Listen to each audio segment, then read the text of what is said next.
শোনো বঙ্গবন্ধুর অসমাপ্ত আত্মজীবনী, আকাশে বাতাসে ওঠে রনি। চলো পড়ি, চলো শুনি, চলো পড়ি, চলো শুনি। পাতায় পাতায় বাংলাদেশের ইতিহাসের শুনি ধ্বনি, প্রতিধ্বনি, শুনি ধ্বনি, প্রতিধ্বনি। শোনো মুক্তি চ্যানেলে বঙ্গবন্ধুর অসমাপ্ত আত্মজীবনী। চলো পড়ি, চলো শুনি, চলো পড়ি, চলো শুনি।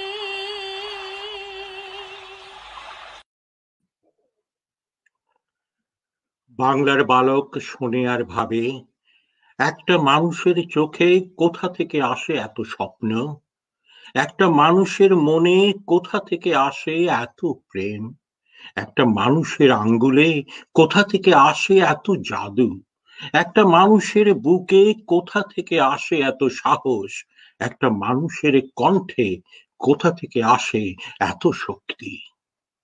যতদিন আমাদের চেতনার রঙে পান্না হবে সবুজ, চুনি উঠবে রাঙা হয়ে, যতদিন আমার চোখ মেললে জ্বলে উঠবে আলো পূবে পশ্চিমে, ততদিন সবার হৃদয়ে থাকবে বঙ্গবন্ধু, চেতনায় শেখ মুজিব।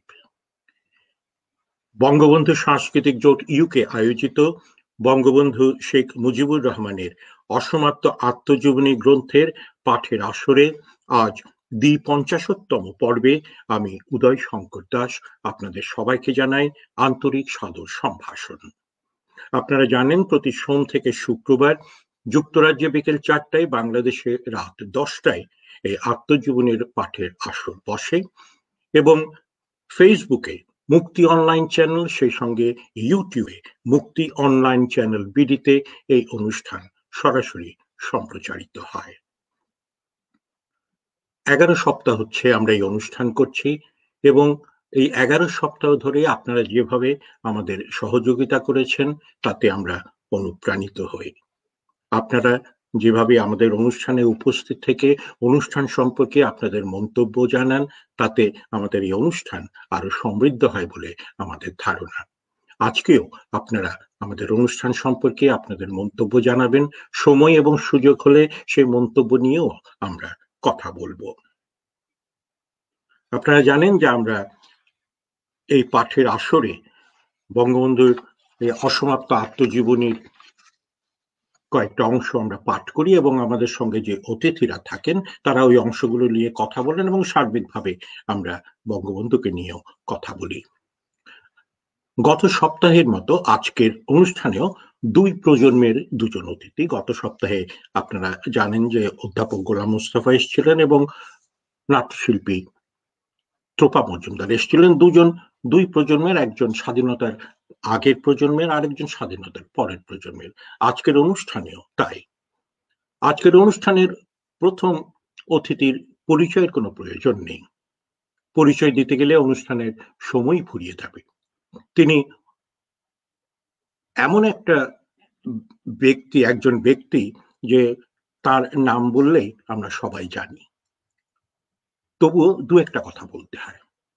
তিনি নীলফামারী 2 আসন থেকে নির্বাচিত হয়েছেন সংসদ সদস্য হিসেবে, সাবেক সংস্কৃতি মন্ত্রী, নাট্য ও সাংস্কৃতিক ব্যক্তিত্ব, বাংলাদেশ আবৃত্তি সমন্বয় পরিষদের সভাপতি তিনি, মুক্তিযুদ্ধ জাদুঘরের একজন ট্রাস্টি এবং নাগরিক নাট্য সম্প্রদায়ের সদস্য। বাংলাদেশের যে কোনো সাংস্কৃতিক ও সামাজিক আন্দোলনে তিনি সবসময় থাকেন প্রথম সারিতে। লন্ডনের সঙ্গেও তার একটা যোগাযোগ অবশ্যই রয়েছে এবং আমার মনে আছে 1986 সালে লন্ডনে যখন রবীন্দ্রনাথ ঠাকুরের 125তম জন্মবার্ষিকী পালন করা হয়, তখন নাগরিক নাট্য সম্প্রদায়ের সদস্য হিসেবে তিনি লন্ডনে এসেছেন এবং নাটকে অভিনয় করেছেন। তিনি আমন্ত্রিত শিল্পী হয়েও লন্ডনে অনেক নাটক করেছেন এবং সবচেয়ে বড় কথা যে শুধু আমন্ত্রিত শিল্পী হয়ে নয়, ব্যক্তিগত সফরে এসেও আমাদের অনেকের অনুরোধে তিনি নাটক করেছেন এবং সেরকম একটা ঘটনার কথা আমার মনে আছে। ৯০-এর দশকের গোড়ার দিকে খুব সম্ভবত আমাদের অনুরোধে তিনি ক্যামডেন সেন্টারে, সুরমা সেন্টার ক্যামডেনে তিনি এবং তার সঙ্গে ছিলেন আলী জাকের এবং সারা জাকের, তারা কয়েকটা নাটকের কিছু অংশ অভিনয় করেছিলেন। কথা না বাড়িয়ে আমরা তাকে দেখি, তাকে স্বাগত জানাই। বুঝতে পারছেন কার কথা বলছি? বাংলাদেশের একজন বিশিষ্ট সাংস্কৃতিক ও নাট্য ব্যক্তিত্ব আসাদুজ্জামান নূর। ধন্যবাদ। আপনাকে পেয়ে আমরা ধন্য এবং আমরা আপনার কাছ থেকে আরো কথা শুনবো। আজকের অপর অতিথি, তিনি পড়াশোনা করেছেন ঢাকায়, ঢাকা বিশ্ববিদ্যালয় থেকে এলএলবি অনার্স পাশ করেন। এরপর তিনি বিবিসি ওয়ার্ল্ড সার্ভিস বেতারে বাংলা বিভাগে বেতার সাংবাদিক হিসেবে কাজ করতে আসেন লন্ডনে, এবং লন্ডনে থাকার সময় তিনি লন্ডন বিশ্ববিদ্যালয়ের school of Oriental and African Studies SOAS থেকে হিউম্যান রাইটস লতে এমএ করেন। ঢাকায় ফিরে গিয়ে তিনি টেলিভিশন সাংবাদিকতায় যোগ দেন। ৭১ টিভিতে ছিলেন, ২১ টিভিতে এর আগে কাজ করেছেন এবং ডিবিসি নিউজে তার একটি অনুষ্ঠান রাজকাহন নবনীতা চৌধুরীর সাথে, নামটা বলেই দিলাম, খুব জনপ্রিয় হয়ে উঠেছিল। তিনি একজন সঙ্গীত শিল্পীও বটে এবং লোকসঙ্গীতের প্রতি তার অনুরাগের কথা আমরা সবাই জানি। বর্তমানে তিনি ব্র্যাকের সঙ্গে কাজ করছেন এবং সেখানকার জেন্ডার জাস্টিস ডাইভার্সিটি কর্মসূচির একজন পরিচালক। নবনীতা চৌধুরী, আপনাকেও আমরা স্বাগত জানাচ্ছি আমাদের আজকের অনুষ্ঠানে। আপনাদের পেয়ে আমরা সত্যি ধন্য, আপনারা আমাদের এই অনুরোধে সাড়া দিয়ে এসছেন, আমরা সবাই আপনাদের কাছে কৃতজ্ঞ। আমি পাঠের আসরে যাওয়ার আগে প্রথমে আপনাদের দুজনের কাছ থেকে কিছু সূচনা মন্তব্য শুনবো। প্রথমে আসাদুজ্জামান নূর।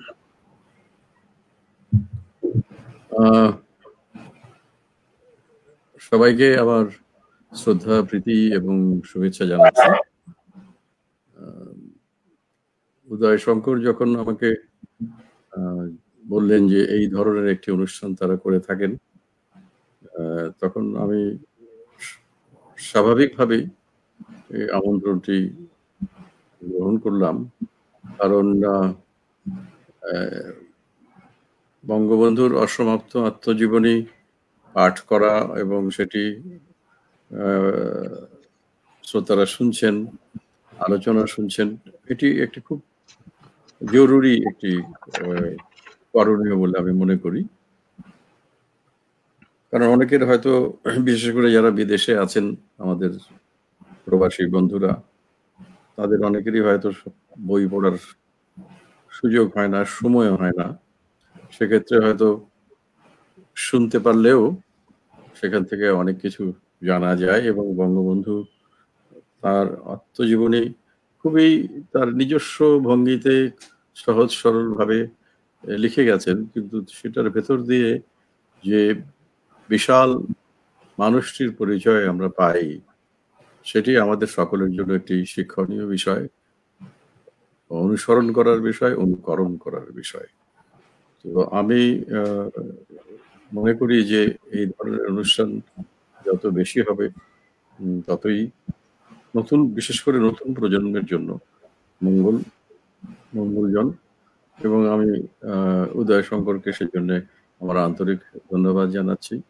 এবং পরবর্তীতে আমরা কথার ফাঁকে আরো কথা বলবো নিশ্চয়ই, কিন্তু শুধু এই কথাটাই বলতে চাই যে আজকে বঙ্গবন্ধুর জন্মশতবার্ষিকীতে আমরা তার প্রতি নানানভাবে আমাদের শ্রদ্ধা জ্ঞাপন করছি।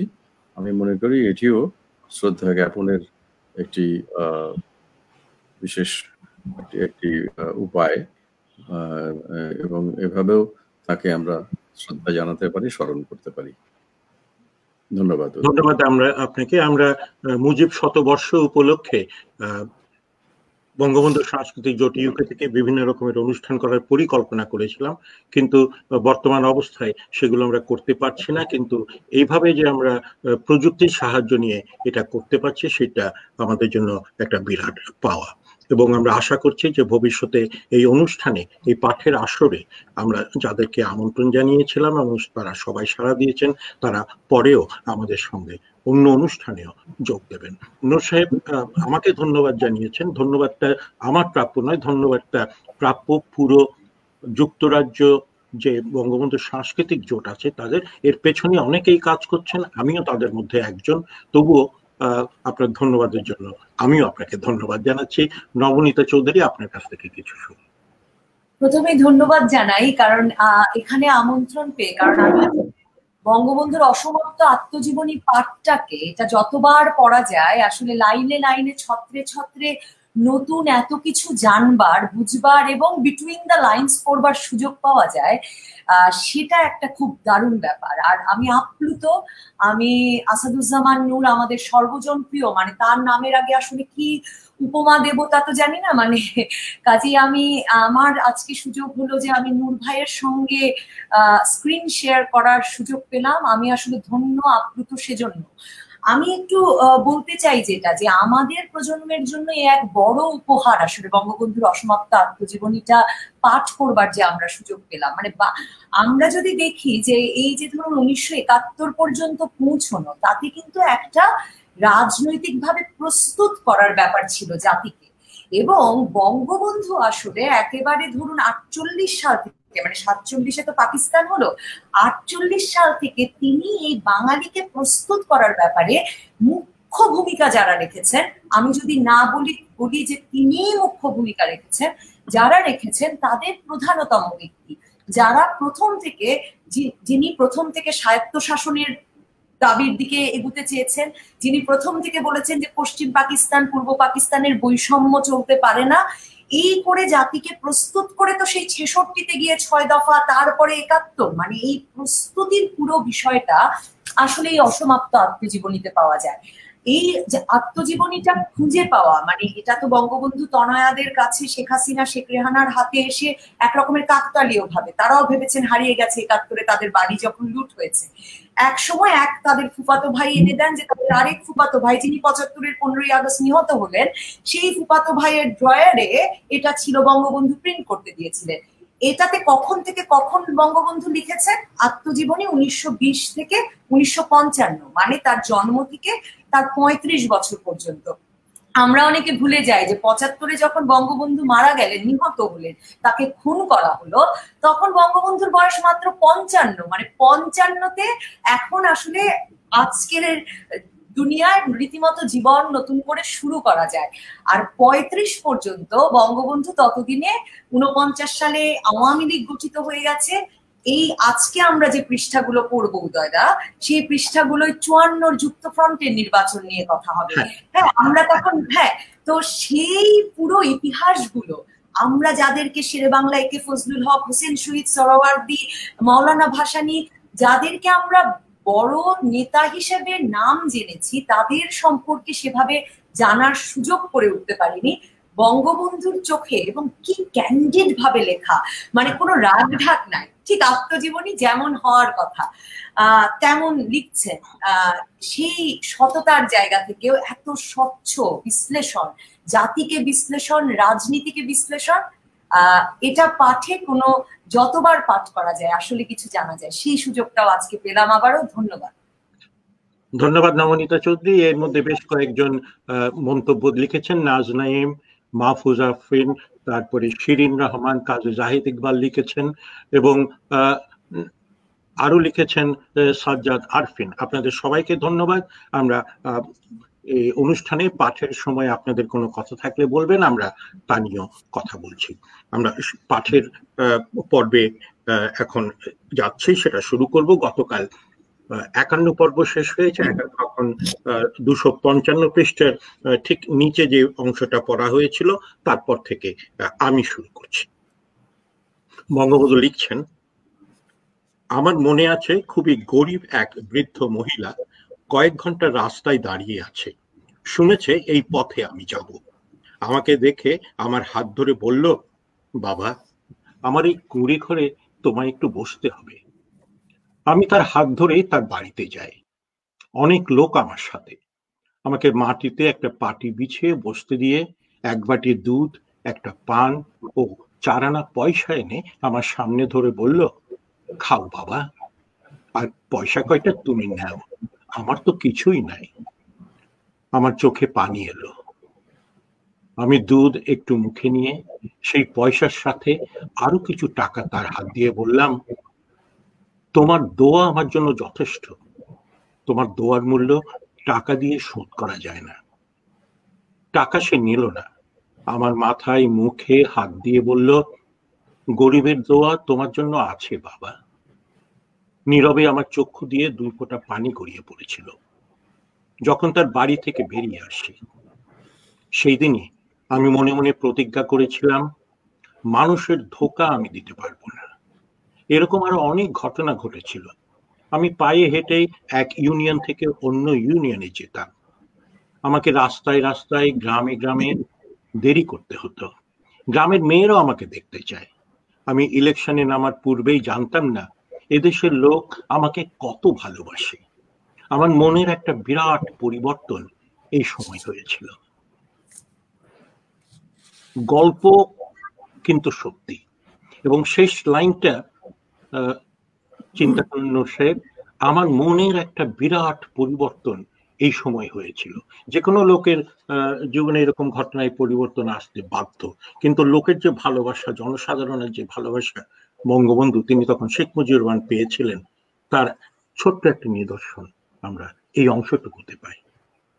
আসাদুজ্জামান নূর।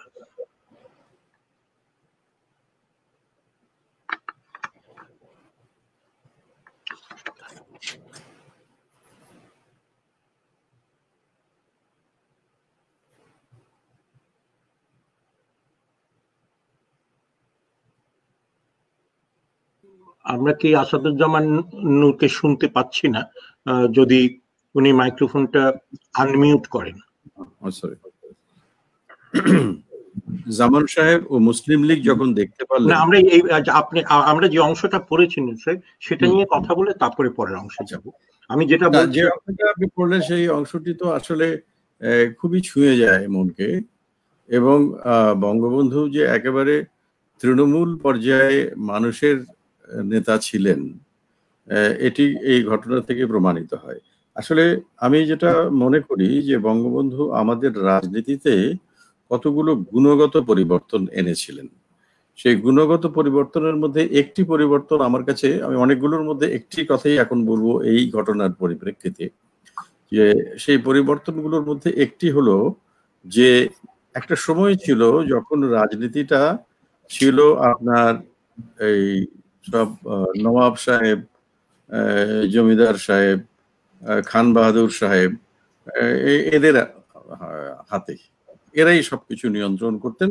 এরা জনগণকে যেভাবে বোঝাতেন, যেভাবে বলতেন, জনগণ সেভাবেই হয়তো তাদের নেতা মেনে নিয়ে অন্ধভাবে তাদের পেছনে পেছনে চলতেন। বঙ্গবন্ধু কিন্তু এই জায়গাটিতে যে পরিবর্তনটা আনলেন সেটি হলো যে ওই খান বাহাদুর, নবাব বাহাদুরের হাত থেকে নেতৃত্বটা নিয়ে এলেন কিন্তু মধ্যবিত্ত বুদ্ধিজীবী বাঙালির হাতে। মানে আমরা যদি দেখি যে বঙ্গবন্ধুর আশেপাশে যারা আছেন, ধরুন আমরা সৈয়দ নজরুল ইসলাম, তাজউদ্দিন সাহেব বা ক্যাপ্টেন মনসুর আলী, কামরুজ্জামান সাহেব, এরকম আরো অনেক নাম, এরা দেখবেন যে এরা কেউ হয়তো কোনো জেলা শহরে অধ্যাপনা করছিলেন, কেউ ওকালতি করছেন, কেউ ডাক্তারি করছেন। এবং আমাদের যেমন ছোট শহর, আমি যে শহরে বড় হয়েছি, সেখানেও যারা আওয়ামী লীগের নেতা ছিলেন তারাও কিন্তু ওই উকিল, মুক্তার, ডাক্তার, শিক্ষক, কলেজের প্রফেসর, এরা কিন্তু নেতৃত্বে এলেন এবং রাজনীতির শক্তিটা চলে গেল, নিয়ে গেলেন জনগণের কাছে, যে জনগণই আমার ক্ষমতার উৎস, শক্তির উৎস, আমার শক্তির উৎস। এই বিশ্বাসটি তিনি কিন্তু জনগণের মধ্যে সঞ্চারিত করতে সক্ষম হয়েছিলেন বলেই কিন্তু তিনি গোটা দেশকে ঐক্যবদ্ধ করতে পেরেছিলেন এবং গোটা দেশের মানুষ তার পেছনে সংঘবদ্ধ হয়েছিল এবং সেই মানুষকে নিয়ে তিনি একটার পর একটা ধাপ অতিক্রম করে গেছেন। ভাষা আন্দোলন থেকে শুরু করে আমরা যদি প্রতিটা ধাপ বিচার বিবেচনা করি তাহলে দেখবো যে প্রত্যেকটাতে তিনি যত সামনের দিকে যাচ্ছেন তত মানুষ তার পেছনে ঐক্যবদ্ধ হচ্ছে এবং মানুষের নাড়িটা, সেটা তিনি, মানে ডাক্তার যেমন নাড়ি ধরলে অসুখ বুঝতে পারে, তো উনি সেই পালসটা, জনগণের নারীর যে ভাষাটি, সেই ভাষাটি তিনি অনুধাবন করতে পারতেন, হৃদয়ের ভাষাটি অনুধাবন করতে পারতেন এবং মানুষের সেই আশা আকাঙ্ক্ষাগুলোকে ধারণ করেই কিন্তু তিনি একটার পর একটা সামনের দিকে এগিয়ে গেছেন। এই যে ভদ্রমহিলা বলছেন, এই বৃদ্ধা, যে গরিবের দোয়া তোমার জন্য আছে, এটা কিন্তু অনেক বড় একটা কথা। তার মানে কি, এই দেশের গরিব মানুষ বুঝতে মানে বিশ্বাস করেছিল যে বঙ্গবন্ধু যদি নির্বাচনে বিজয়ী হন, তাহলে তখন তো আর বঙ্গবন্ধু ছিলেন না, তখন তো শেখ সাহেব, শেখের বেটা, এইগুলো ছিল মানুষের মুখের ভাষা। তো তারা মনে করতেন যে শেখ সাহেব যদি নির্বাচনে যেতেন তাহলে গরিবের মুক্তি আসবে। আমি এইটা রেশ ধরেই আমি 1971-এর মুক্তিযুদ্ধের একটি ঘটনা বলি। মানে আমরা যে ক্যাম্পে ছিলাম, যেখানে মুক্তিযোদ্ধারা ছিল, সেখানে অধিকাংশ মুক্তিযোদ্ধাই ছিল গ্রামের সাধারণ কৃষকের ঘরের সন্তান। তো এদের মধ্যে নিরক্ষরও ছিল কেউ কেউ, কেউ হয়তো স্বল্প শিক্ষিত মানুষ ছিল। আমাদের সেই শিক্ষিত কলেজে বিশ্ববিদ্যালয়ে পড়া ছেলের সংখ্যা কিন্তু তুলনামূলকভাবে একটু কমই ছিল। তো যাই হোক, এই ছেলে অল্প বয়সে 18 বছর, 20 বছর, 22 বছরের ছেলে, তারা একটা লুঙ্গি মালকোচা মেরে, একটা গেঞ্জি পরে, একটা 303 রাইফেল নিয়ে রাতের অন্ধকারে ঢুকে যাচ্ছে বাংলাদেশের ভেতরে, এবং কিসের জন্য? যে সর্বাধুনিক অস্ত্রে সজ্জিত একটি হানাদার বাহিনী, পাকিস্তানি হানাদার বাহিনী, তার বিরুদ্ধে যুদ্ধ করবার জন্য। এই যে সাহস, এই যে দেশপ্রেম, আমরা তো স্কুল কলেজে লেখাপড়া করেছি, নানান ইতিহাস পড়েছি, জীবনী পড়েছি বড় বড় মানুষের, আমরা দেশপ্রেমটা আমাদের মধ্যে সঞ্চারিত হওয়ার একটা একটা কারণ আছে। কিন্তু ওদের ভিতরে এই দেশপ্রেমটা কিভাবে সঞ্চারিত হলো? আমি জিজ্ঞেস করেছি যে তোমরা যে এইভাবে যাচ্ছ, তোমাদের তো জীবন, তোমরা যে কোনো মুহূর্তে মারা যেতে পারো, তোমরা জানো সেটা? বলে হ্যাঁ জানি। তাহলে এই কিসের আশায় যাও? বলে যে না, দেশটা স্বাধীন হলে গরিবের দুঃখ থাকবে না। বলছে কে তোমাদের, কে এটা বলেছে যে তোমরা কার কথায় যাচ্ছ? বলে যে ওই যে শেখ সাহেব বলছে। তো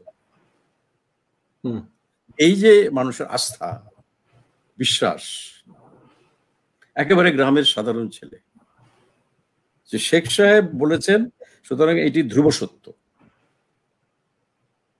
তো এই ঘটনাটার তিনি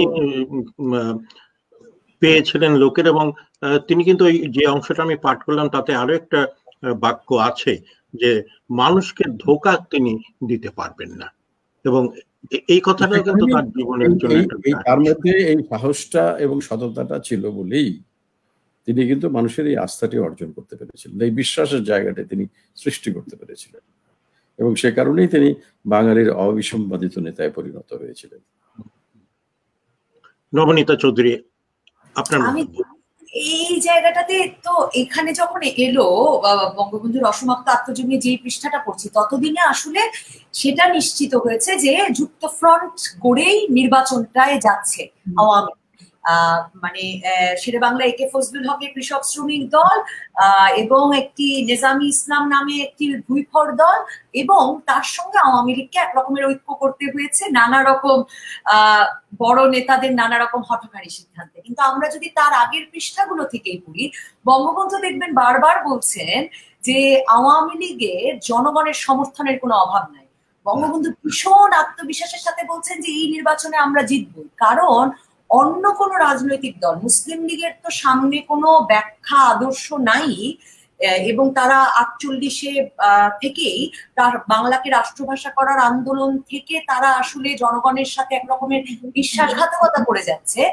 সেই জায়গা থেকে এসে তারা বলছেন যে এই যে অন্য কোনো মানে বিরোধী দল নাই আওয়ামী লীগ ছাড়া, কারণ আওয়ামী লীগই একমাত্র দল যারা আসলে একেবারে তৃণমূলে কাজ করে তার আদর্শটি ছড়িয়ে দেওয়ার কাজ করেছেন। এবং 49 সালে আওয়ামী লীগ গঠনের পর থেকে আমরা যদি দেখি যে বঙ্গবন্ধু শেখ মুজিব আসলে সারা বাংলাদেশ চষে বেড়াচ্ছেন সাধারণ সম্পাদক হিসেবে, এবং এই তরুণ সাধারণ সম্পাদক সারা বাংলাদেশ চষে বেরিয়ে এই যে গরিবের দুঃখ থাকবে না, এই আদর্শের কথাই প্রচার করছেন যে এটা হতে পারে না যে পশ্চিম পাকিস্তানে পূর্ব পাকিস্তানের আয় চলে যাবে, এটা হতে পারে না যে পূর্ব পাকিস্তানের রোজগার, পূর্ব পাকিস্তানের চাকরি পাওয়া যাবে না, পশ্চিম পাকিস্তানিরা সব চাকরি করবে। কাজে এই যে বৈষম্যের ব্যাখ্যা, এই যে বাঙালিকে যে ঐক্যবদ্ধ হতে হবে, তার জাতিগত ঐক্যের ধারণা, একটা আদর্শ লক্ষ্য ব্যাখ্যা দিয়ে সেটাকে মানে ওই যে ধোকা দিতে পারবো না, কারণ বঙ্গবন্ধু কিন্তু সুস্পষ্ট সমীকরণ নিয়ে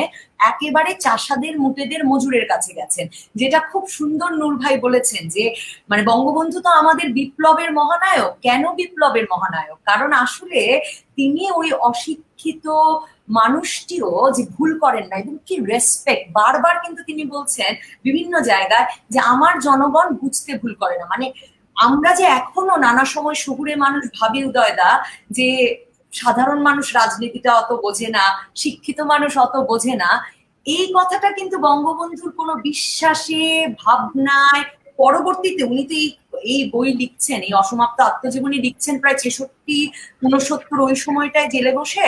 তো তখনও কিন্তু উনি ভাবছেন না কখনো যে মানে জনগণ কোনো ভুল করে। এই যে সাধারণ মানুষের প্রতি বিশ্বাস, সাধারণ মানুষের শক্তির প্রতি আস্থা, আমার মনে হয় সেটা মানুষও বুঝতে পেরেছিল। কারণ এর আগেও কিন্তু আমরা দেখি যে বঙ্গবন্ধু এক বাড়িতে গেছেন ভাসানী সাহেবের সাথে, সেই লোকের বাড়িতে মাত্র 2টো কুড়ে ঘর, কিন্তু সেই লোকও তার প্রাণ দিয়ে তাদের খাবারের ব্যবস্থা করছেন, তাদের চায়ের ব্যবস্থা করছেন।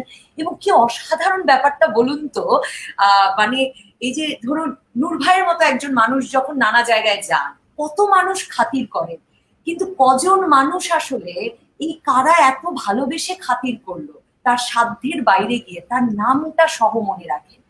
এই জিনিসটাও আমাকে ভীষণ ভাবে আসলে স্পর্শ করেছে।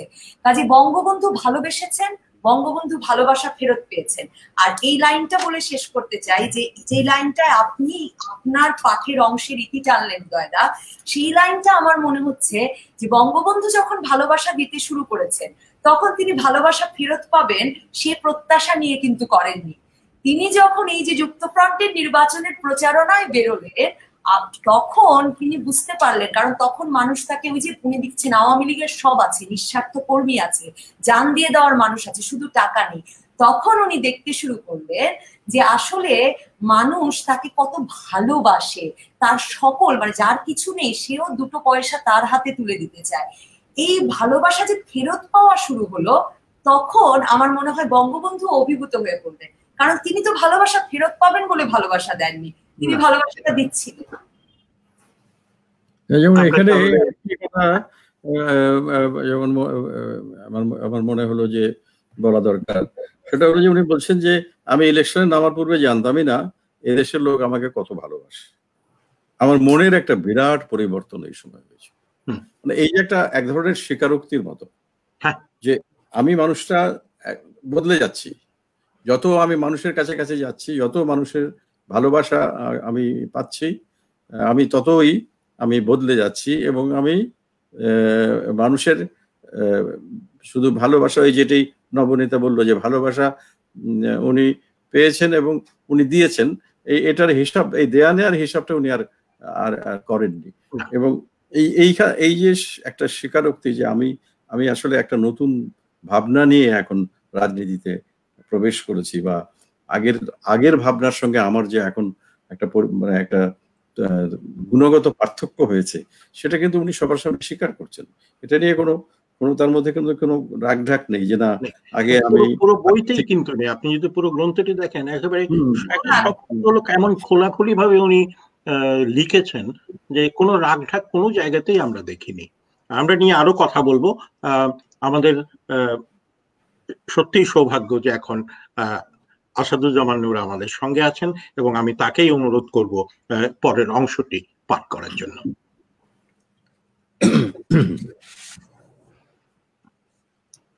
জামান সাহেব ও মুসলিম লীগ যখন দেখতে পারলেন তাদের অবস্থা ভালো না, তখন এক দাবার ঘুঁটি চাললেন।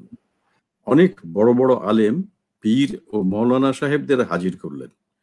গোপালগঞ্জে আমার নিজের ইউনিয়নে পূর্ব বাংলার এক বিখ্যাত আলেম মৌলানা শামসুল হক সাহেব জন্মগ্রহণ করেছেন। আমি তাকে ব্যক্তিগতভাবে খুবই শ্রদ্ধা করতাম।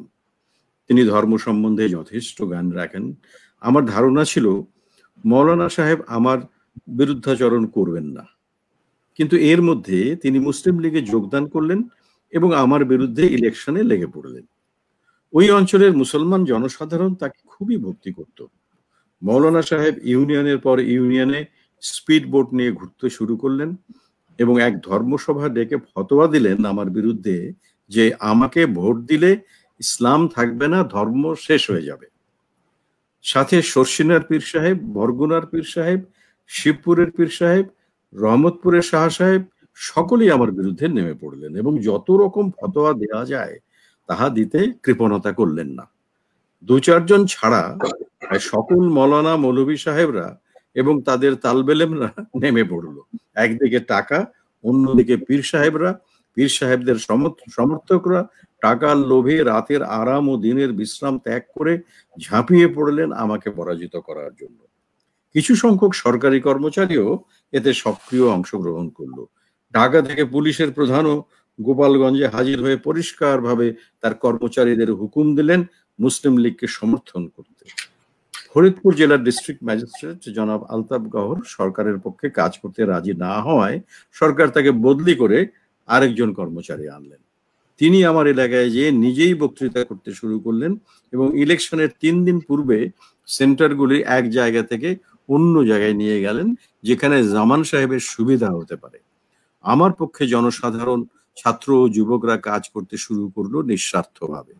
নির্বাচনে 4 দিন পূর্বে শহীদ সাহেব সরকারি দলের ওইসব অপকীর্তির খবর পেয়ে হাজির হয়ে 2টা সভা করলেন, আর নির্বাচনের 1 দিন পূর্বে মৌলানা সাহেব হাজির হয়ে একটা সভা করলেন। নির্বাচনের কয়েকদিন পূর্বে খন্দকার শামসুল হক মুক্তার সাহেব, রহমত জান, শহীদুল ইসলাম ও ইমদাদকে নিরাপত্তা আইনে গ্রেফতার করে ফরিদপুর জেলে আটক করা হলো। একটা ইউনিয়নের প্রায় 40 জন গণ্যমান্য ব্যক্তিকে গ্রেফতার করা হয়। নির্বাচনের মাত্র 3 দিন পূর্বে আরো 50 জনের বিরুদ্ধে ওয়ারেন্ট দেওয়া হয়। শামসুল হক মুক্তার সাহেবকে জনসাধারণ ভালোবাসত, তার কর্মীরা খুব নাম করা ছিল। আরো অনেককে গ্রেফতার করার ষড়যন্ত্র আমার কানে আসলে আমি তাদের শহরে আসতে নিষেধ করে দিলাম। আমার নির্বাচনী এলাকা ছাড়া আশেপাশের 2 এলাকাতে আমাকে যেতে হয়েছিল, যেমন যশোরের আব্দুল হাকিম সাহেবের নির্বাচনী এলাকায় ইনি পরে স্পিকার হন এবং আব্দুল খালেকের এলাকায় ইনি পরে কেন্দ্রীয় মন্ত্রী হন। নির্বাচনে দেখা গেল ওয়াহিদুজ্জামান সাহেব প্রায় 10,000 ভোটে পরাজিত হয়েছেন। জনসাধারণ আমাকে শুধু ভোটই দেয় নাই, প্রায় 5,000 টাকা নজরানা হিসেবে দিয়েছিল নির্বাচনে খরচ চালানোর জন্য। আমার ধারণা হয়েছিল মানুষকে ভালোবাসলে মানুষও ভালোবাসে। যদি সামান্য ত্যাগ স্বীকার করেন তবে জনসাধারণ আপনার জন্য জীবন দিতেও পারে। মৌলানা শামসুল হক সাহেব পরে তাঁর ভুল বুঝতে পেরে সক্রিয় রাজনীতি হতে সরে পড়েছিলেন। এই নির্বাচনে মুসলিম লীগ শোচনীয়ভাবে পরাজিত হয়। নির্বাচনের কিছুদিন পূর্বে শহীদ সাহেব বিবৃতির মারফতে বলেছিলেন মুসলিম লীগ 9টির বেশি সিট পেলে আমি আশ্চর্য হব। 300-এর মধ্যে মুসলিম লীগ 9টা আসনই পেয়েছিল। এই নির্বাচনের আগে তার বিরুদ্ধে যে ষড়যন্ত্র, একটু আগে নবনীত এই কথাটা বলছিলেন, এবং ধর্মের নামে ফতোয়া আর তারপরে টাকা খরচ করা, এগুলো কিন্তু তার বিরুদ্ধে হয়েছিল যখন তার বয়স কত, তখন 35ও নয়। এবং এগুলো সব উপেক্ষা করে তিনি বলছেন যে আমি বুঝতে পেরেছি মানুষকে ভালোবাসলে মানুষের ভালোবাসা আমিও পাবো। এবং নির্বাচনে দেখা গেল যে ওয়াহিদুজ্জামান সাহেব প্রায় 10,000 ভোটে পরাজিত হয়েছেন।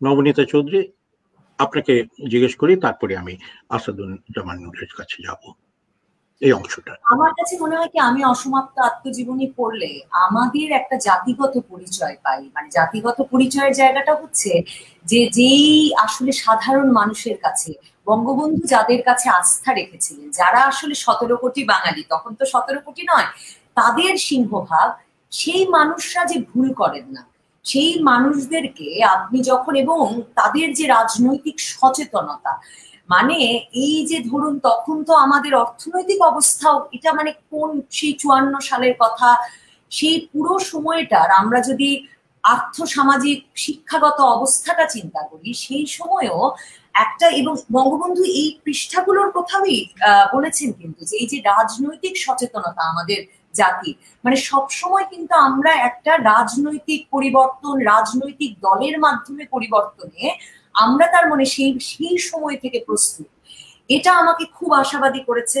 আমাকে খুব আশাবাদী করে যে এই যে জনগণের সরাসরি রাজনীতিতে অংশগ্রহণ, মানে সে কিন্তু এই যে ধরুন আমি যদি যুক্তফ্রন্ট গঠনের ইতিহাসটা আবার মনে করাই, সেটাতে কিন্তু বড় বড় নেতাদের ক্ষমতায় যাবার ইচ্ছা, ক্ষমতা লিপ্সা, যার ধরুন দলে দুটো মানুষ নাই, বঙ্গবন্ধু লিখছেন আমার, যার দলে দুটো মানুষ নাই, এমনকি যুক্তফ্রন্টে যে নেজামে ইসলাম ঢুকে গেল তাদের কোনো মানে কার্যকরী কমিটির সদস্যও নাই, হ্যাঁ, কিন্তু তার মানে ক্ষমতায় আসলে মন্ত্রী কতজন হবে সেটা ঠিক করে সে দলে আসছে।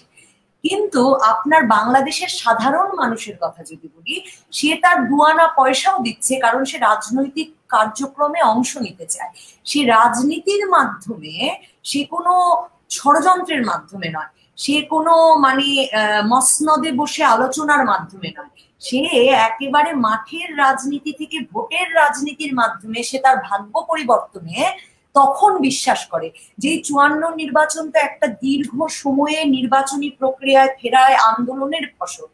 আমাকে সেগুলো খুব আশাবাদী করে, আমাকে এটা খুব আশাবাদী করে যে দেখুন সে সময়েও আবারও মনে করাই তখনকার আর্থসামাজিক শিক্ষাগত অবস্থা তো আরো আমরা আরেকটু পশ্চাৎপদ ছিলাম, আরেকটু না বেশ খানিকটা পশ্চাৎপদ ছিলাম। সে সময়েও দেখুন ধর্ম ব্যবহার করে, এমনকি সবচেয়ে প্রভাবশালী ধর্মীয় নেতা ধর্মীয় জিগির তুলে কিন্তু তখন মানুষের রাজনৈতিক চিন্তা পাল্টে ফেলতে পারে না। বাঙালি তার মানে তার রাজনীতি আর তার ধর্মকে আলাদা করে দেখতে পারে যদি রাজনীতিবিদরা তাকে, যদি রাজনীতি তাকে একটা আদর্শের পথে, মানে লক্ষ্যটা কি, লক্ষ্যটা হচ্ছে গরিবের আর কষ্ট থাকবে না, লক্ষ্যটা কি পশ্চিম পাকিস্তানিরা আর এই বৈষম্যের জাতাকলে আমাদের পিষ্ট করতে পারবে না, আমি সমান চাকরি চাই, আমি আমার দেশের রোজগারের অধিকার চাই। এই লক্ষ্য যখন পরিষ্কার করে সাধারণ মানুষের সাথে ভাগাভাগি করে নিয়ে সামনে এগোবে, তখন আসলে মানুষ জান দিতে প্রস্তুত থাকবে, মানুষ টাকার কাছে, ধর্মীয় উন্মাদনার কাছে পরাজিত হবে না, মানুষ তখন আসলে 10,000-এর বেশি ভোটে জিতিয়ে দেবে সুশক্তিকে। এবং সেটাই আমাকে বঙ্গবন্ধুর এই আত্মজীবনী পাঠ করলেও ভীষণভাবে আশাবাদী করে। আমাকে মনে হয় আমি বাংলাদেশকে আরো বেশি করে চিনতে পারি। হ্যাঁ, আরো একটা জিনিস এখানে আছে, বঙ্গবন্ধু ওদের তখনই বুঝতে পেরেছিলেন 54-55-তে যে বাঙালিদের ধর্ম বিশ্বাস দিয়ে একদিকে নিয়ে আসা যাবে না, তাদের বাঙালিত্বটা সব সময় থাকবে এবং ধর্মকে ব্যবহার করে রাজনীতিতে ক্ষমতায় আসার সুযোগ থাকবে না, সেই দৃঢ় বিশ্বাস তখন থেকে তার জন্মেছিল বলে আমার ধারণা। এবং তারপরেই তার চিন্তা ভাবনায় বাংলাদেশের জন্য একটা স্বাধীন বাংলাদেশ করার যে কথাবার্তা, যে চিন্তা ভাবনা, সেগুলো তখন থেকে তার মনে দৃঢ়ভাবে গেঁথে গিয়েছিল বলে আমার মনে হয়। আসাদুজ্জামান নূর। আমার যেটা মনে হয় যে 52-তে যে ভাষা আন্দোলন, যে আন্দোলনের ভেতর দিয়ে বাঙালির আত্মপরিচয়ের জায়গাটি নতুন করে বাঙালি অনুভব করলো, উপলব্ধি করলো, এবং সেই সংগ্রামের ভেতর দিয়ে একটা সত্য প্রতিষ্ঠিত হলো যে আমরা বাংলা ভাষাভাষী, আমরা একটি জাতি। আমাদের ধর্ম নানান ধর্ম থাকতে পারে, হিন্দু, মুসলমান, বৌদ্ধ, খ্রিস্টান থাকতে পারে, কিন্তু আমরা আমাদের ভাষাগত কারণে, আমাদের সাংস্কৃতিক ঐতিহ্যের কারণে, ইতিহাসের কারণে আমরা একটি জাতি। এবং সেই ধারণাটিকে বঙ্গবন্ধু কিন্তু খুব শক্তভাবে সেটাকে আঁকড়ে ধরলেন এবং সেই ধারণাটাকে নিয়ে তিনি এগিয়ে গেলেন। এগিয়ে গিয়ে কিন্তু একটা পর্যায়ে যেমন 48-এর পরেই, 48ই তো শুরু হলো মোটামুটি বলতে গেলে ভাষা আন্দোলনের সূত্রপাত। 49-এ গিয়ে কিন্তু মুসলিম আওয়ামী লীগের মুসলিম শব্দটা বাদ করে দেওয়া হলো। তো এইখানে কিন্তু একটা খুব বড় রকম পদক্ষেপ নেওয়া হলো অসাম্প্রদায়িক চেতনাটাকে প্রতিষ্ঠা করার ক্ষেত্রে। এবং উনি খুবই স্পষ্টভাবে অনুভব করেছিলেন যে সকল ধর্মের মানুষকে একটি পরিচয়ে একত্রিত করতে না পারলে, ঐক্যবদ্ধ করতে না পারলে আমাদের, তিনি যে লক্ষ্যে পৌঁছতে চান সেটি সম্ভব হবে না। এই কারণেই তিনি ওই একটা অসাম্প্রদায়িক চেতনাকে নিয়ে, এই বাঙালিত্বের চেতনাকে নিয়ে তিনি সামনে অগ্রসর হলেন। এবং এই বিশ্বাসটিতে তিনি কিন্তু এটা কিন্তু কোনো শুধু একটা রাজনৈতিক কুটচাল বা স্ট্র্যাটেজি ছিল না, এটা কিন্তু জায়গা ছিল। এবং সেই বিশ্বাসটা নিয়ে তিনি অগ্রসর হয়েছেন এবং জীবনের শেষ দিন পর্যন্ত সেই বিশ্বাসটিকে তিনি ধারণ করেছেন। সেই জায়গাটিতে তিনি কখনো আপোষ করেননি। এবং এই যে নির্বাচনের যে বর্ণনাটি এখানে আছে, দেখা যাচ্ছে যে একদিকে কি বলে সেই জামান সাহেব মানে ওয়াহিদুজ্জামান, তিনি নির্বাচনের হাতিয়ার হিসাবে ব্যবহার করতে চাইলেন ধর্মীয় নেতাদের। বঙ্গবন্ধু কিন্তু তার পাল্টা হিসাবে ধর্মকে ব্যবহার করলেন না, কিন্তু তিনি ব্যবহার করলেন কাদের? ওখানে তিনি বলছেন যে আমার পক্ষে জনসাধারণ, ছাত্র ও যুবকরা কাজ করতে শুরু করলেন। অর্থাৎ মানুষের শক্তিকে তিনি কিন্তু ধারণ করলেন, সকলের সর্বস্তরের মানুষ। এই যে মানুষের শক্তির উপরে যে তার বিশ্বাস এবং ধর্মকে যে রাজনীতিতে নিয়ে আসা উচিত নয়, এইটি তিনি কিন্তু আবার প্রমাণ করলেন। তার পক্ষে এসে বক্তৃতা কে দিলেন? যারা রাজনৈতিক ব্যক্তিত্ব, যেমন হোসেন শহীদ সোহরাওয়ার্দী বা মাওলানা ভাসানী, তারা এসে তার সভায় তার পক্ষে বক্তৃতা দিলেন। তিনি কিন্তু কোনো ধর্মীয় নেতার সহায়তা নিলেন না। এবং এই জায়গাটিতে তিনি আরো স্পষ্ট করলেন যে আসলে রাজনীতিতে ধর্মকে না এনে মানুষকে একত্রিত করো, মানুষের জন্য কাজ করো, মানুষকে ভালোবাসলে মানুষ তার ভালোবাসা ফেরত দেয়। এবং এখানে বলছেন যে যদি তেমন সামান্য ত্যাগ স্বীকার করেন তবে জনসাধারণ আপনার জন্য জীবন দিতেও পারে। এবং এটি আসলে বাস্তবতা, বাংলাদেশের রাজনীতির বাস্তবতা। এবং বঙ্গবন্ধুর ক্ষেত্রে তাই হয়েছিল, কারণ বঙ্গবন্ধু মানুষের পাশে দাঁড়িয়েছেন, মানুষের জন্য তিনি পরিশ্রম করেছেন, শ্রম দিয়েছেন, দরিদ্র মানুষকে সাহায্য করেছেন। এবং সেই যে এর আগে আমরা যেটা পড়লাম যে একজন দরিদ্র বৃদ্ধা তাকে দুধ পান করাচ্ছেন, তাকে তার হাতে 4 আনা পয়সা দিচ্ছেন। এই যে মানুষের ভালোবাসা, আস্থা এইটা অর্জন করে তিনি কিন্তু ধর্মীয় রাজনীতিতে ধর্মের ব্যবহার সেটাকে তিনি প্রতিহত করলেন। এবং এইটি কিন্তু আমাদের আজকের দিনে আমি মনে করি খুবই প্রাসঙ্গিক, কারণ আমরা অনেকেই কিন্তু এই জায়গাটিতে, এই ফাঁদটাতে পা দিচ্ছি। আমরা যারা অসাম্প্রদায়িক রাজনীতিতে বিশ্বাস করি, বঙ্গবন্ধুর আদর্শে বিশ্বাস করি, আমরা মুক্তিযুদ্ধের চেতনায় বিশ্বাস করি, আমরা কিন্তু অনেক সময় রাজনীতিতে গিয়ে এই কিছু জায়গায় আমরা কিন্তু আপোষ করে ফেলছি। এটি কিন্তু আমাদের দেশের জন্য ক্ষতিকর বলে আমি মনে করি। এই অসমাপ্ত আত্মজীবনী শুধু পাঠ করা নয়, এখান থেকে শিক্ষা গ্রহণ করাটাও আমাদের জন্য তো খুব জরুরি। এবং সেই কারণে আমি বলছি যে এই শিক্ষাটি, বঙ্গবন্ধুর এই যে অসাম্প্রদায়িক চেতনার বা ধারণার যে শিক্ষাটি, এই শিক্ষাটি কিন্তু আমরা যদি এটিকে সরিয়ে রাখি বা কোনো কারণে আমরা যদি এটা আমরা ভুলে যাই, তাহলে কিন্তু আমরাই ক্ষতিগ্রস্ত হব। কারণ আমরা কিন্তু অসাম্প্রদায়িক চেতনাকে আমরা ধারণ করে আমরা রাজনীতিটাতে প্রতিষ্ঠিত করেছি অতীতে। সেই জায়গাটিতে যদি আমরা আপোষ করি, তাহলে আমাদের উপরে থেকে কিন্তু মানুষের আস্থাটা নষ্ট হয়ে যাবে, বিশ্বাসটা নষ্ট হয়ে যাবে। আমি আজকে হয়তো অল্প সময়ের মধ্যে আমি হয়তো পড়ে শোনাতে পারবো না, বঙ্গবন্ধুর ভাষণের মধ্যে খুব স্পষ্টভাবে এই সাম্প্রদায়িকতার বিরুদ্ধে কথা আছে। এবং সেই কথাগুলো এত সুন্দরভাবে তিনি তার ভাষণে বলেছিলেন যে আমি যতবার পড়ি ততবার আমি মুগ্ধ হই এবং আমার বিশ্বাসটি তত বেশি দৃঢ় থেকে দৃঢ়তর হতে থাকে যে রাজনীতিতে অসাম্প্রদায়িকতার যে চেতনা, সেটিকে ধারণ করে অগ্রসর হলে যারা ধর্মকে নিয়ে ব্যবসা করে, ধর্মের অপব্যবহার করে রাজনীতিতে প্রতিষ্ঠা পেতে চায়, তারা কখনোই অসাম্প্রদায়িক চেতনার সঙ্গে যুদ্ধে জয়ী হতে পারবে না। ধন্যবাদ আপনাকে। নাজ নাঈম, যিনি সোমবারের অনুষ্ঠানটি উপস্থাপন করেন, তিনি কিন্তু অন্য দিনের অনুষ্ঠানগুলি নিয়মিত দেখেন এবং তিনি সুন্দর মন্তব্যও করেছেন। এর মধ্যে একটা জায়গায় তিনি অবশ্য বলেছেন যে নবনীতা যে পরিষ্কারভাবে বিশ্লেষণ করেছেন তার সঙ্গে তিনিও একমত এবং নিরপেক্ষতার কথা উনি লিখেছেন। এবং এই বইটা সবার পড়া উচিত, শুধু বিশেষ কাউকে নয়, একটি সংগঠনের সবাইকে স্মরণ করতে হবে। একজনের কথা বলতে গিয়ে আমরা অন্যদের অবদানের কথাও স্মরণ করব। শেখ মুজিবুর রহমানের লেখা এই বই থেকে আমরা অনেক কিছুই শিখতে পারি।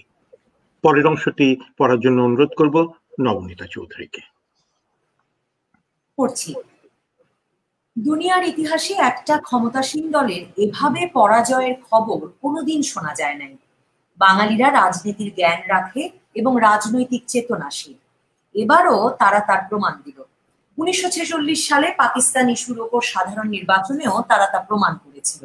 এবারের নির্বাচনে মুসলিম লীগের অনেক বড় বড় এবং হোমরা চোমরা নেতারা, এদের মধ্যে অনেকেই আবার কেন্দ্রীয় আইনসভার সদস্য ছিলেন, যারা শুধু পরাজিতই হন নাই, তাদের জামানতের টাকাও বাজেয়াপ্ত হয়েছিল।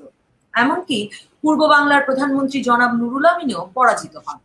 এতে শাসক গোষ্ঠী, শোষক গোষ্ঠী এবং আমলারা অনেকেই ঘাবড়িয়ে গিয়েছিলেন, কিন্তু তবু আশা ছাড়েন নাই।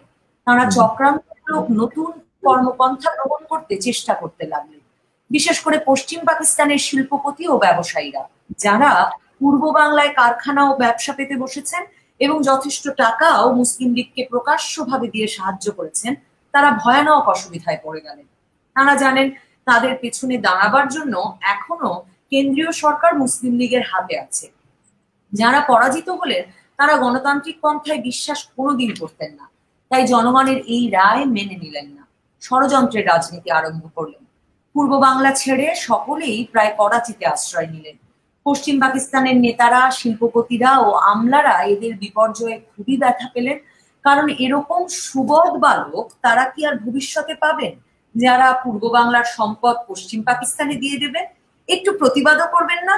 শুধু একটা জিনিস তারা পেলেই সন্তুষ্ট থাকেন, মন্ত্রিত্ব এবং ক্ষমতার একটু ভাগ। কেন্দ্রের ক্ষমতাশীল দল জানেন পূর্ব পাকিস্তান আওয়ামী লীগ স্বায়ত্তশাসনের জন্য জনমত সৃষ্টি করেছে।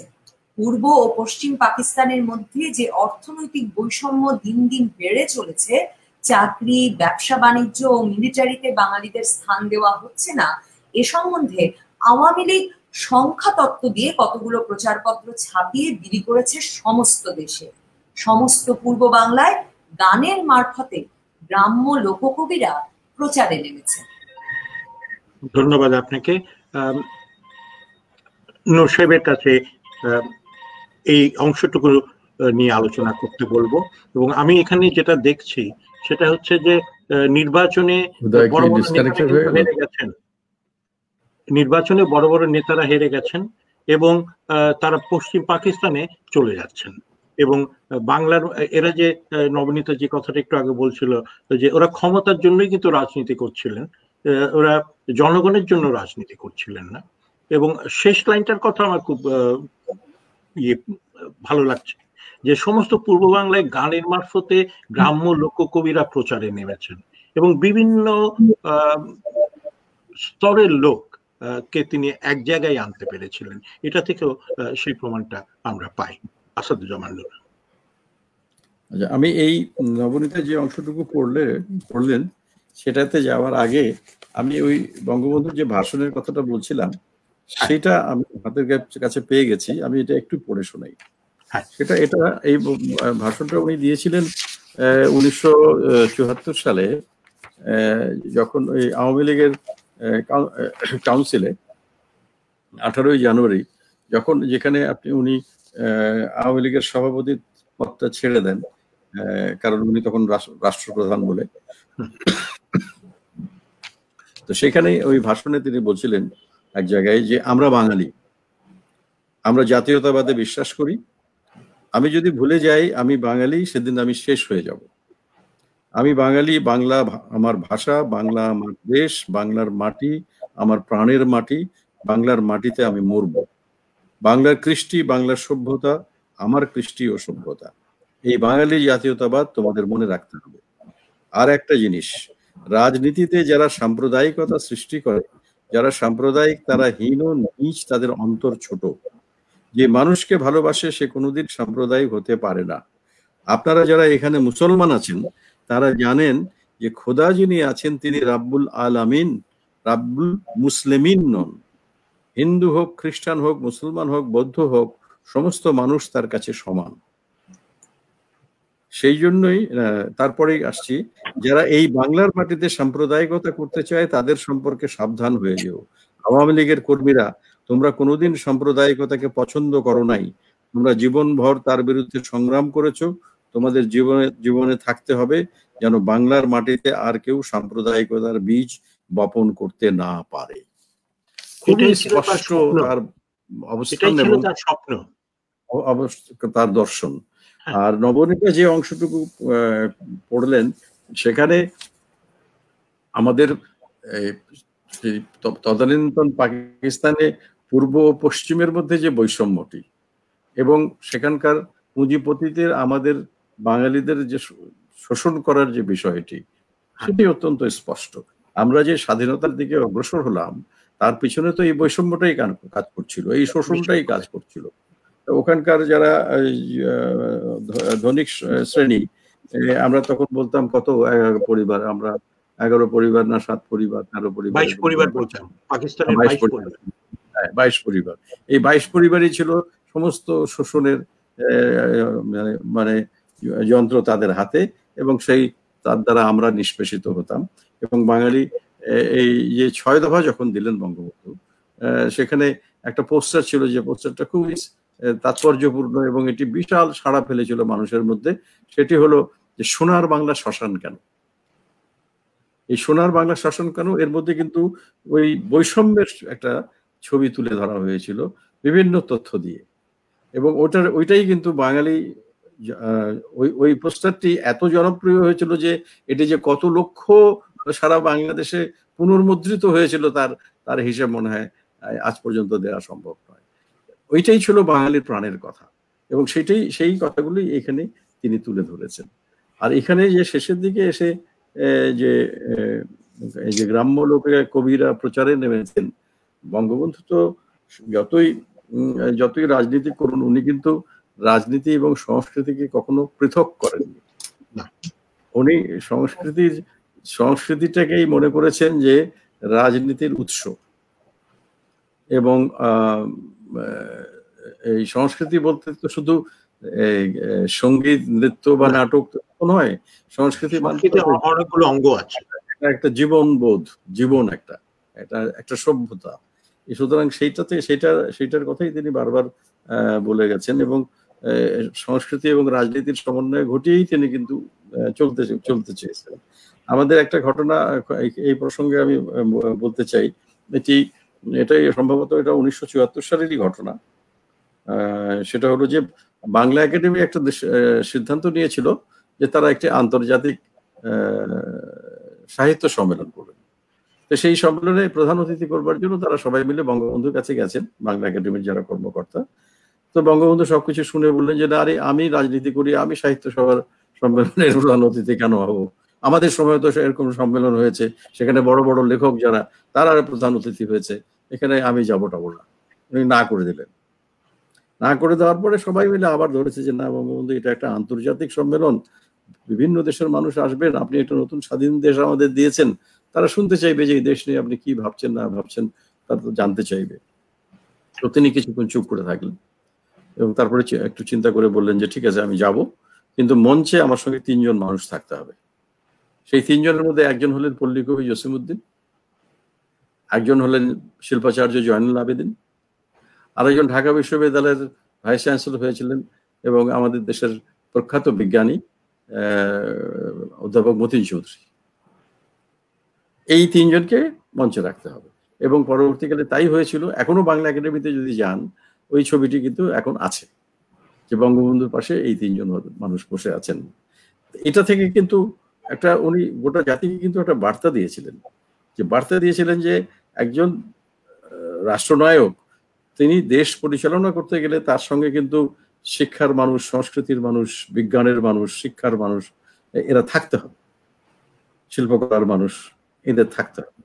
এই মানুষগুলোকে নিয়েই কিন্তু তিনি দেশটাকে পরিচালনা করার চিন্তা করেছিলেন। এই ধরনের দেশের উন্নয়নে তাদেরও একটা বিরাট ভূমিকা আছে, সেটা কিন্তু তিনি তখনও বিশ্বাস করতেন সেটাই। এবং সে কারণেই তিনি আমাদের শিল্পের সকল শাখা তিনি তো খুব জোর দিয়েছিলেন। আপনার মনে থাকতে পারে যে স্বাধীনতার পরে বাংলাদেশের অবস্থা কি ছিল? একটা যুদ্ধ বিধ্বস্ত দেশ, যেখানে মানে খাদ্য, কৃষি, চিকিৎসা, শিক্ষা, যোগাযোগ ব্যবস্থা, এগুলো হলো অগ্রাধিকারের বিষয়। ওই রকম একটি সময়েও তিনি কিন্তু শিল্পকলা একাডেমি প্রতিষ্ঠা করছেন। তিনি সোনারগাঁয়ে কারুকলা ফাউন্ডেশন করছেন শিল্পাচার্য জয়নুল আবেদিনকে দিয়ে, এবং ন্যাশনাল আর্কাইভ প্রতিষ্ঠা করছেন। তিনি শিল্পী সাহিত্যিকদের জন্য যারা অসচ্ছল তাদের জন্য তহবিল গঠন করছেন, অসচ্ছল খেলোয়াড়দের জন্য তিনি তহবিল গঠন করছেন। ওই রকম একটা সময় ভাবা যায় এগুলো মানে কতটা। সেই জন্যই তিনি বঙ্গবন্ধু।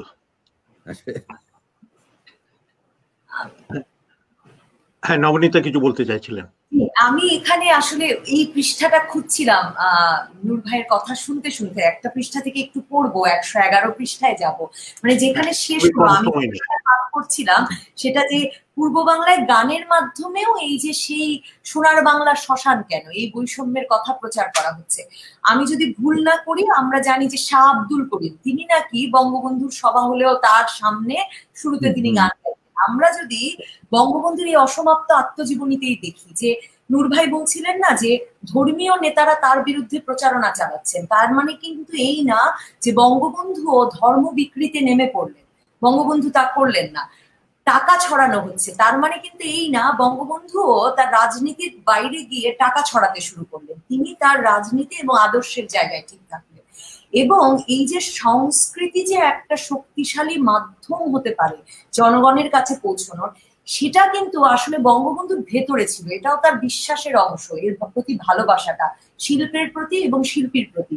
আমি যদি একটু 110-11 পৃষ্ঠার একটা অংশ একটু পড়ি, খুব ছোট করে, সেটাতে দেখবো যে ব্রাহ্মণবাড়িয়ার 48 সালে, মানে তখন বঙ্গবন্ধু একটা কৃষ্ণনগরে একটা স্কুলের, হাই স্কুলের দ্বারোদ্ঘাটনের জন্য তাদের আমন্ত্রণ জানিয়েছেন। কাকে কাকে? বিখ্যাত গায়ক আব্বাস উদ্দিন আহমেদ, বঙ্গবন্ধু লিখছেন সোহরাব হোসেন এবং বেদারউদ্দিন আহমেদ গান গাইতেন। বঙ্গবন্ধু লিখছেন যে আমরা উপস্থিত হয়ে দেখলাম আব্বাস উদ্দিন সাহেব এবং এনএম খান, এদেরকে দেখবার জন্য হাজার হাজার লোক সমাগম হয়েছে। বাংলার গ্রামে গ্রামে আব্বাস উদ্দিন সাহেব জনপ্রিয় ছিলেন, জনসাধারণ তার গান শুনবার জন্য পাগল হয়ে যেত। তার গান ছিল বাংলার জনগণের প্রাণের গান, বাংলার মাটির সাথে ছিল তার নারীর সম্বন্ধ। দুঃখের বিষয়, সরকারের প্রচার দপ্তরে তার মতো গুণী লোকের চাকরি করে জীবিকা অর্জন করতে হয়েছিল। এই যে শিল্পীর বেদনা, যে আব্বাস উদ্দিনের মতো একজন গুণী শিল্পীকে কিনা চাকরি করে জীবন ধারণ করতে হয়, এটা বোঝবার মতো অনুভূতিশীল মন আসলে কজন অন্য পেশার মানুষের, কজন রাজনীতিবিদের থাকে। এই লাইন আমার প্রাণ ছুঁয়ে যায়। বঙ্গবন্ধু ফিরছেন যখন তারা নৌকা করে ওই অনুষ্ঠান থেকে, তখন তিনি বলছেন যে নদীতে বসে আমরা পরের দিন নৌকায় আমরা রওনা করলাম, আশুগঞ্জ স্টেশনে ট্রেন ধরতে পথে পথে গান চললো। নদীতে বসে আব্বাস উদ্দিন সাহেবের ভাটিয়ালি গান তার নিজের গলায় না শুনলে জীবনের একটা দিক অপূর্ণ থেকে যেত। তিনি যখন আস্তে আস্তে গাইতেছিলেন তখন মনে হচ্ছিল নদীর ঢেউগুলিও যেন তাঁর গান শুনছে। হ্যাঁ, এরপর তিনি একসময় বলছেন, আমি আব্বাস উদ্দিন সাহেবের ভক্ত হয়ে পড়েছিলাম।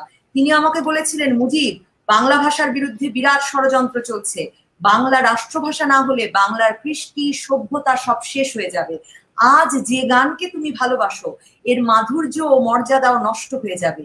যা কিছু হোক, বাংলাকে রাষ্ট্রভাষা করতেই হবে। আমি কথা দিয়েছিলাম এবং কথা রাখতে চেষ্টা করেছিলাম। বঙ্গবন্ধু আসলে এই যে সংস্কৃতির প্রতি ভালোবাসা, বাঙালি সংস্কৃতির প্রতি বিশ্বাস, এবং এই সংস্কৃতি যে মানুষের প্রাণে আছে, হৃদয়ে আছে, এর প্রতি বিশ্বাস, এবং এই সংস্কৃতির যারা পুরোধা ব্যক্তি তাদের যে রাজনৈতিক জ্ঞান, এই যে বাংলার সংস্কৃতি রক্ষা না হলে বাঙালি জাতি শেষ হবে, বক্তৃতাও যে পড়ে শোনালেন নূর ভাই, সেখানেও যদি আমরা দেখি তাহলে দেখবো এই দুটোকে আলাদা করে বঙ্গবন্ধু কখনো দেখেন। আমি জানি সময় শেষ, একটা লাইন বলে শেষ করতে চাই যে এই লাইনগুলো এই বঙ্গবন্ধুর অসমাপ্ত আত্মজীবনীর যে অংশটা পড়ছি সেটা পড়লে বারবার আমার মনে হয় 54তে যদি হঠকারী সিদ্ধান্তে, বাংলার খুবই শীর্ষস্থানীয় নেতাদের হঠকারী সিদ্ধান্তে যুক্তফ্রন্ট গঠিত না হতো, যদি আওয়ামী লীগ এককভাবে নির্বাচন করতে পারত, তাহলে কয়েকদিনের মধ্যে বাংলার মানুষের শ্রম, ঘাম, অর্থে গড়া যে নির্বাচনের মাধ্যমে যে সরকারের বদল ঘটিয়ে যে যুক্তফ্রন্ট সরকারকে ক্ষমতায় আনা, এবং তা যে কয়েকদিনের মধ্যে ভেঙে গেল, তা ঘটতো কিনা।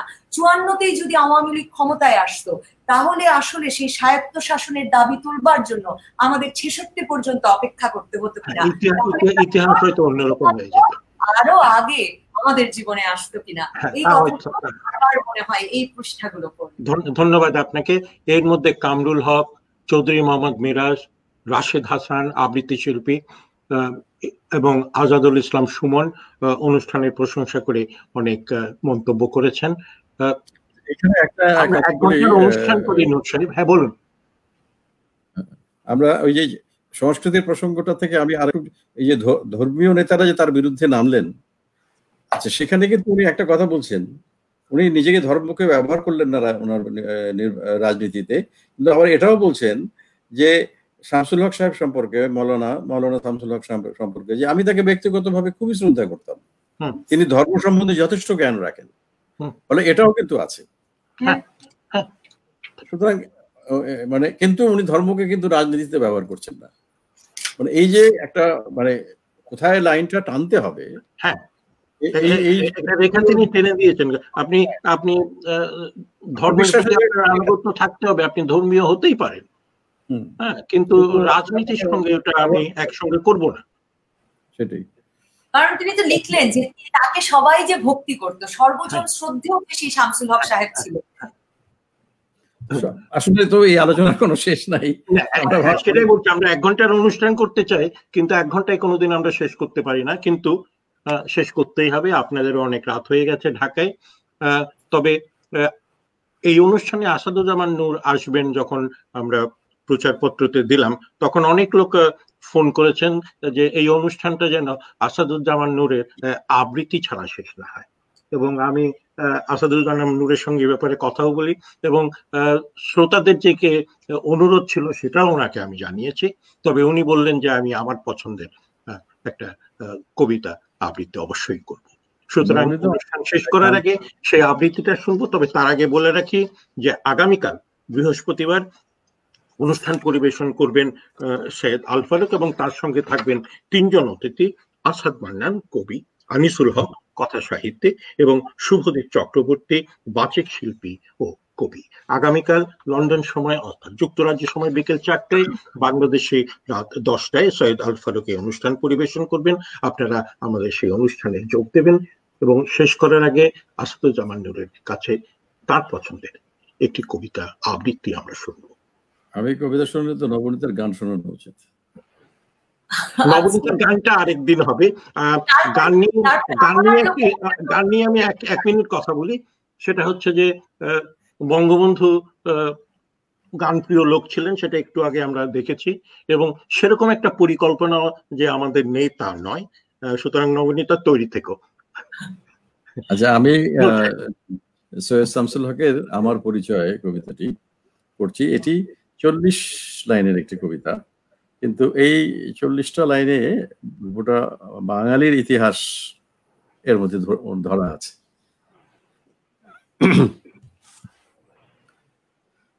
আমি জন্মেছি বাংলায়, আমি বাংলায় কথা বলি,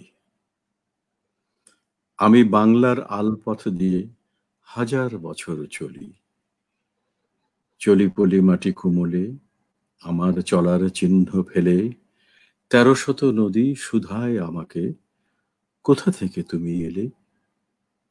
আমি তো এসেছি চর্যাপদের অক্ষরগুলো থেকে, আমি তো এসেছি সওদাগরের ডিঙার বহর থেকে, আমি তো এসেছি কৈবর্তের বিদ্রোহী গ্রাম থেকে, আমি তো এসেছি পাল যুগ নামে চিত্রকলার থেকে, এসেছি বাঙালি পাহাড়পুরের বৌদ্ধ বিহার থেকে, এসেছি বাঙালি জোড় বাংলার মন্দির বেদি থেকে, এসেছি বাঙালি বরেন্দ্র ভূমে সোনা মসজিদ থেকে, এসেছি বাঙালি আউল বাউল মাটির দেউল থেকে, আমি তো এসেছি সার্বভৌম 12 ভূঁইয়ার থেকে, আমি তো এসেছি কমলার দিঘি মহুয়ার পালা থেকে, আমি তো এসেছি তিতুমির আর হাজি শরিয়ত থেকে, আমি তো এসেছি গীতাঞ্জলি ও অগ্নিবীণার থেকে, এসেছি বাঙালি ক্ষুদিরাম আর সূর্য সেনের থেকে, এসেছি বাঙালি জয়নুল আর অবন ঠাকুর থেকে, এসেছি বাঙালি রাষ্ট্রভাষার লাল রাজপথ থেকে, এসেছি বাঙালি বঙ্গবন্ধু শেখ মুজিবুর থেকে। আমি যে এসেছি জয় বাংলার বজ্রকণ্ঠ থেকে, আমি যে এসেছি ৭১-এর মুক্তিযুদ্ধ থেকে, এসেছি আমার পেছনে হাজার চরণ চিহ্ন ফেলে। শুধাও আমাকে, এত দূর তুমি কোন প্রেরণায় এলে? তবে তুমি বুঝি বাঙালি জাতির ইতিহাস শোনো নাই? সবার উপরে মানুষ সত্য, তাহার উপরে নাই। একসাথে আছি, একসাথে বাঁচি, আজও একসাথে থাকবই। সব বিভেদের রেখা মুছে দিয়ে সাম্যের ছবি আঁকবই। পরিচয় আমি বাঙালি, আমার আছে ইতিহাস গর্বের। কখনোই ভয় করি না কো আমি উদ্যত কোনো খড়গের। শত্রুর সাথে লড়াই করেছি, স্বপ্নের সাথে বাস। অস্ত্রেও শান দিয়েছি যেমন, শস্য করেছি চাষ। একই হাসি মুখে বাজায়েছি বাঁশি, গলায় পড়েছি ফাঁস। আপোষ করিনি কখনোই আমি, এই হলো ইতিহাস। এই ইতিহাস ভুলে যাব আজ? আমি কি তেমন সন্তান যখন আমার জনকের নাম শেখ মুজিবুর রহমান? তার ইতিহাস প্রেরণায় আমি বাংলায় পথ চলি। চোখে নীল আকাশ, বুকে বিশ্বাস, পায়ে উর্বর পলি। আমি জন্মেছি বাংলায়, আমি বাংলায় কথা বলি। আমি বাংলার আলপথ দিয়ে হাজার বছর চলি। ধন্যবাদ। আসাদুজ্জামান নূর, আপনাকে যার পর্ণায় ধন্যবাদ, আমাদের কৃতজ্ঞতা। অনেকেই বলছেন অনুষ্ঠানের সময় বাড়াতে, অনেকেই বলছেন নবনীতার গান শুনতে চান ওনারা। তবে আমি যেটা বলবো সেটা হচ্ছে নবনীতার গান শোনার জন্য আরেকদিন অপেক্ষা করতে হবে, এবং আমরা সেই অপেক্ষা আপনারা করবেন আমি জানি।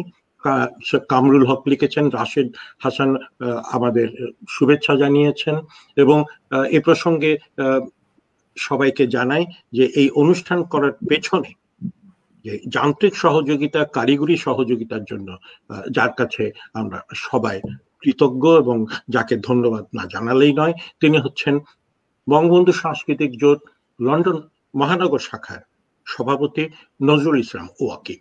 এবং যেটা গোড়াতেই বলছিলাম যে 11 সপ্তাহ ধরে এই অনুষ্ঠান চলছে, এবং 13 সপ্তাহ শেষে আমরা এই গ্রন্থের পাঠ শেষ করব, এবং এই 11 সপ্তাহে প্রতিদিন নজরুল ইসলাম ওয়াকিব এই কারিগরি সহযোগিতা দিয়ে যাচ্ছেন, এবং তার এই অক্লান্ত পরিশ্রমের জন্য আমরা যারা অনুষ্ঠান দেখেন তাদের পক্ষ থেকে তাকে ধন্যবাদ জানাচ্ছি। এবং একথাও বলে রাখছি যে একদিন অনুষ্ঠান তিনি এই কারিগরি কাজটা করতে করতে একটা অনুষ্ঠান তিনি পরিবেশন করেন। সময় শেষ হয়ে যাচ্ছে, আগামীকালের অনুষ্ঠান আপনারা দেখবেন, এবং শেষে খুব অল্প কথায় আপনাদের সমাপনী বক্তব্যটা একটু শুনতে চাই, খুবই অল্প কথায়। প্রথমে নবনীতা চৌধুরী। মানে আসলে ওই কবিতাটাই এমন যে সেই কবিতার পরেও আর কথা চলে না, আর আসাদুজ্জামান নূরের কণ্ঠে সেই কবিতা শুনলে তো আসলে কথা চলেই না। কিন্তু ওটাই সত্যি আসলে যে মানে ওই লাইনগুলো যে মানে ওই বঙ্গবন্ধু শেখ মুজিবুর রহমানের দেখানো আলপথ ধরে চলি, হ্যাঁ, এবং আমি বাঙালি সেটা ভুলে গেলে তো আসলে আর কিছু থাকে না। কাজেই সেই কথাটা যেন মনে রাখি, এবং বঙ্গবন্ধুর লেখা আমরা যে পেলাম, তার লেখা, তার ভাবনা চিন্তা, এই অসমাপ্ত আত্মজীবনীতে, পরে কারাগারের রোজ নাম যায়, আমি আমার দেখা নয়াচিন এখনো পড়ে উঠতে পারিনি। এই পাঠ আমরা পড়বেন বইটা নয়াচিন ভ্রমণে। হ্যাঁ, তো আমি যেন এই বই, আমরা যেন এই বইগুলো পাঠ অব্যাহত রাখি, পাঠ অনুধাবন, এবং সেই অনুধাবনকে অনুশীলন, এটা যেন আমরা অব্যাহত রাখতে পারি, তাহলেই বঙ্গবন্ধুর দেখানো আলপথ দিয়ে পথ চলা হবে। আসাদুজ্জামান নূর। আমি নবনীতার কথার প্রতিধ্বনি করেই বলতে চাই যে আসলে এই অনুষ্ঠানের মধ্য দিয়ে যেভাবে বঙ্গবন্ধুর রচনাগুলোকে তুলে ধরবার চেষ্টা করা হচ্ছে, এটি খুবই প্রশংসনীয়, এবং যত বেশি পড়া যাবে, যত আমাদের নতুন প্রজন্মকে এই বইগুলো পড়ানোর ব্যাপারে আগ্রহী করে তোলা যাবে, ততই আমি মনে করি যে বাংলাদেশের কথা বঙ্গবন্ধু বলতেন, সোনার বাংলার কথা বলতেন এবং বলতেন যে সোনার বাংলা গড়ার জন্য আমার সোনার মানুষ চাই। সেই সোনার মানুষ গড়ে ওঠার জন্য এই বইগুলো পড়া কিন্তু খুব জরুরি। এবং আসলেও সোনার মানুষ না হলে তো সোনার বাংলাদেশ গড়া যাবে না। আজকে তার কন্যা আমাদের মাননীয় প্রধানমন্ত্রী শেখ হাসিনা, তিনি একটা কথা সবসময় বলেন যে আমি আসলে নতুন কিছু করছি না, আমি আমার বাবা যা যা স্বপ্ন দেখেছিলেন, তিনি যা যা কর্ম শুরু করেছিলেন, আমি শুধু সেগুলোকে শেষ করার এবং সেগুলোকে এগিয়ে নিয়ে যাওয়ার চেষ্টা করছি। এবং এই যে কাজগুলো করার জন্য আসলে তার পাশে তো দাঁড়ানোর জন্য সেরকম মানুষ তো লাগবে, তিনি তো আরেকটা যুদ্ধ করছেন, সেই যুদ্ধটাতে তো আমাদের সেই রকম সৈনিক লাগবে, সেই সোনার মানুষগুলোকে লাগবে। কিন্তু এটা তো খুব দুঃখজনক এবং বেদনাদায়ক যখন দেখি যে এই করোনার সময়ও মানুষের জীবন মৃত্যুকে নিয়ে যখন ব্যবসা হয়, দুর্নীতি হয়, তখন তো সেটি আমাদের জন্য খুব বেদনাদায়ক। এবং যখন দেখি যে আমাদের মেয়েরা নির্যাতিত হচ্ছে, ধর্ষিতা হচ্ছে, শিশু ধর্ষিত হচ্ছে, তখন যে চরিত্রের যে আমরা দেখি, অধঃপতন দেখি, সেগুলো তো আমাদের খুব ব্যথিত করে এবং আমরা শঙ্কিত হয়ে উঠি যে সোনার মানুষের কথা বঙ্গবন্ধু বারবার বলেছেন, যে সোনার মানুষের আজকে শেখ হাসিনার সবচেয়ে বেশি দরকার, সেই মানুষগুলোকে আমরা কতটুকু তৈরি করতে পারছি।